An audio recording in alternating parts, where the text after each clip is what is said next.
What's going on? Welcome to Delay a Game. I'm Matt Mills, your host. We have a lot to go over with the off season, with what's been going on. So, without any further ado, we're going to get right into it. Once again, welcome to Delay a Game. I do have to quickly give y'all an apology because I did try to record last week and the sound was horrible. So I went out of town. I was down in Alabama for a little while, and I brought my laptop with me to record something short, and the audio was horrible without my mic. So I do apologize that there was not an episode last week, but we are going to get into everything we planned on getting into last week and some of the new stuff that is going on. So, without any further delay, breaking news: Ayton did receive an offer and signed a max deal with the Indiana Pacers. Now, given his situation, the Suns do have an opportunity to match the deal. From what I've been reading, they are expected to match the $133 million contract offer sheet from the Pacers, which does mean they are unable, if they do match it, they'll be unable to trade Ayton until January 15th, though he would have full veto rights on any deal for the whole calendar year. So I just wanted to briefly mention that. We'll stay tuned and see what happens if Phoenix does match it, or will we see DeAndre Ayton with the Pacers next year. Some of the other things that were going on that we're going to mention before we get to some of the main stories. Zion Williamson did sign a 5-year max deal extension worth $193 million, but can be worth up to $231 from what I read. Briefly to talk about this, I think that the Pelicans were in a rough situation given the part that we saw from Zion Williamson was great. But between his injuries and possibly just his own weight management, we have not been able to see the best he has to offer. So I don't think the Pelicans were in a position to let him walk just off of his talent. Nor do I think they necessarily wanted to pay him given his injury history. So I do think they were in an interesting situation. And they did what they could do, which was re-sign him. That was the best thing they could do at the moment. And like I said, the Pelicans did have a promising year last year. They did make it to the playoffs. And they were competitive under their first-year coach. So I think if they can integrate Williamson back into the team and the lineup, it would be a beneficial move for them. But time will tell. The other thing definitely worth mentioning and is shocking, Rudy Gobert was traded to the Timberwolves for multiple first-round picks and 5 other players, and then was signed to a supermax deal worth $205 million. Now, I do know that it wasn't going to work out with Utah. I knew that they were looking to break it up, and I kind of knew they were going to trade Rudy Gobert. Did I expect him to get traded for as much as he was traded for? And then given the money he was given? No. I like Rudy Gobert. I think he's a good center. I think he's a great defensive player. But I don't necessarily put him on that level for that much. When you start getting in max contracts, I think you're a difference-making player. And I guess he is to some extent. Given how many times we've seen Rudy Gobert, I hate to say exposed in the playoffs, but we've seen him exposed in the playoffs. He's oftentimes a liability on the floor because of his limited offensive presence. And in that case, struggles sometimes depending on the matchup. So to think he was about to get traded for as many picks and players as he did to the Timberwolves, I'm shocked. I don't like the move. I hope it works out for the Timberwolves because I think they have a lot of talent. And maybe it'll fit for them because they did re-sign Karl-Anthony Towns. So maybe Gobert's presence will open it up for the other two. I don't really see it, but it's worth mentioning. The other thing we'll briefly mention is that since I did record last time, there's rumors about Donovan Mitchell getting shipped to the New York Knicks. And the rumors, I've seen there are discussions. And the picks I've seen that are being talked about are crazy. But, one, I'm surprised that Utah's, if they do this trade, they're committed to a rebuild entirely. Which I think many of us have to ask the question, then what does that say about Donovan Mitchell? That could mean he just went out. But to me, if you do think Donovan Mitchell is that guy, why are you so willing to give him up? I thought they were simply just going to rebuild around Donovan Mitchell again without Gobert there. But with this rumor coming out, it seems like they're willing to just completely jump in on the rebuild. Now, on the Knicks side, I don't blame them. They have been struggling and have been bad for a long time. You know, there's a few blimps in their history. I mean, Julius Randle, they did make the playoffs, I think, 2 years ago. There was the Carmelo Anthony era where I think they made the playoffs a couple times. But outside of that, they haven't really been a contender since the early 90s. It's a long time ago. Very long time.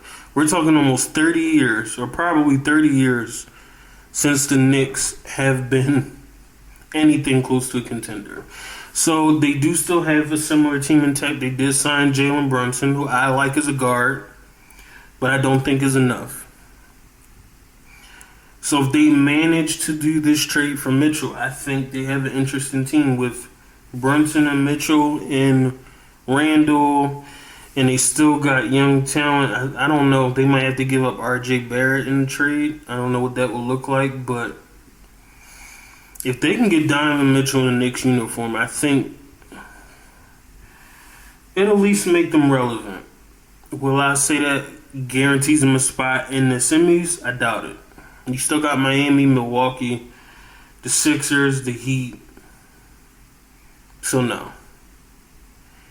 Doesn't guarantee them a spot. But I do think it does make them interesting again. And I think, honestly, the Knicks fans just want them to be interesting again. Something that's worth watching, something that's entertaining. So I'm not mad at them for this or wanting this. So we'll see what happens in reference to the trade. The big thing I wanted to discuss, and what I wanted to discuss last week, was the big reveal about Kevin Durant asking for a trade from the Nets. This came right after we were aware that Kyrie opted into his deal. And since this news came out, we have seen many different news changes from both Kyrie and KD want to trade to Kyrie and KD want to be traded somewhere together to Kyrie possibly willing to stay regardless if KD is there. KD saying he wants to go to Phoenix or the Heat. Then the Nets coming out to saying that they want a large deal and they're willing to go into the season with KD. So we've seen a lot of reports since this initial one came out. I don't know what to believe and what not to believe. We can believe the fact that KD requested a trade. We can believe that Kyrie opted into his deal. Strategically, I could see Kyrie opting into his deal to do a sign and trade. Now, this rumor that I was hearing, I'm glad got put to rest, was the idea of the Lakers being involved in this trade. Whether it was KD going to the Lakers or, was it Westbrook swapping with KD and Kyrie swapping? I'm just glad that the Lakers... I would have been mad if Kevin Durant was in a Lakers uniform with LeBron and AD. I think it's a little too carried away. At best, there's things saying that the Lakers are trying to get Kyrie. Okay. The most recent thing that's becoming disappointing is about this thing about KD going back to Golden State. And then even further, Steph's saying he's okay with him going back to Golden State. I have no issue with, I guess, Steph feeling that way. He's done what he's done. He's won 2 championships without him. He has the Finals MVP without him. He's won his MVPs. He's won his All-Star Game MVPs. He's been there. For me, it would hurt my view of Kevin Durant. Now, granted, he has no reason to care about what I think of him. But it would hurt my view of Kevin Durant if he went back to an already built team such as Golden State or Los Angeles to win another championship. I ideally would want him to go to a good situation and a good team in which he could win and be happy. But I do not want to see him create another super team, an unbeatable team. I just don't think it's good for the sport. I just don't think it's good for the game. But he's grown. He will do whatever he wants. But in my opinion, I don't welcome seeing him in the Golden State uniform. I would like Golden State to stay the way they are. I like the team they have intact. I would like them to keep the team. I've heard them comments that Steph wants to get more rings than LeBron, which is funny. I mean, that's a way to compete with your peer. But I hope it doesn't come to that. And this offseason has been very busy. Probably most busy NBA offseason I've seen in a while, with a lot of moves and a lot of conversations and things of that sort of what's going to happen and what's not going to happen. So time will tell. Hopefully, Kevin Durant will go to a situation he's happy in. I'm not a fan of just how he's handled the Brooklyn situation. You know, they signed him while he was injured, which some was like, that's interesting, but they were fine believing that he could become who he had previously been. They did get 1 year in which they came very close to beating Milwaukee, you know, but you did have injured James Harden, and you came close to making it to the Eastern Conference Finals, but didn't work out. And then you had last year, which I think was just in shambles. Kyrie played half the games. James Harden got traded. You know, KD was hurt for a stretch. It just wasn't a good year. And I just, you know, I think the Nets tried to do right by Kevin Durant. I think they put a good team around him. The team isn't that bad at all. I just think there has been a lot of moving pieces and a lot going on that I would like to see him give it another try. I would have liked to see him say, you know what, we coming back better than ever. We not getting swept again. We going to give maximum effort. Because I think the Nets had the potential to be a contender without a problem. You know, I'm diving in to get fully strong, get Kyrie back, and getting Ben Simmons' mind back in. I'm trying to lock in for at least one more time because I think the Nets, at their strength, where they're constructed, could contend with any team in the East. And potentially any team in the West. So that's what I would have liked to see out of Kevin Durant. Given his current deal, too, I would have liked to see him give it another try. So it's a bit disappointing that he didn't. So we'll see what happens. I mean, it's still unraveling. The saga just keeps continuing to what's going to happen. So we'll see what happens. I will keep you informed. Please continue to support. Thank you for listening. Please like, comment. Please subscribe to the channel. If you have any comments, please put it there. You're welcome to follow me on Instagram also. I'll put it down in the description. But it is Delay a Game Sports. So please check that out. I'm also on Twitter, so you can get some of the updates of things that's on my mind and any news that I might come across. It's Matt A. Mills. But please check it out. Thank you again for listening.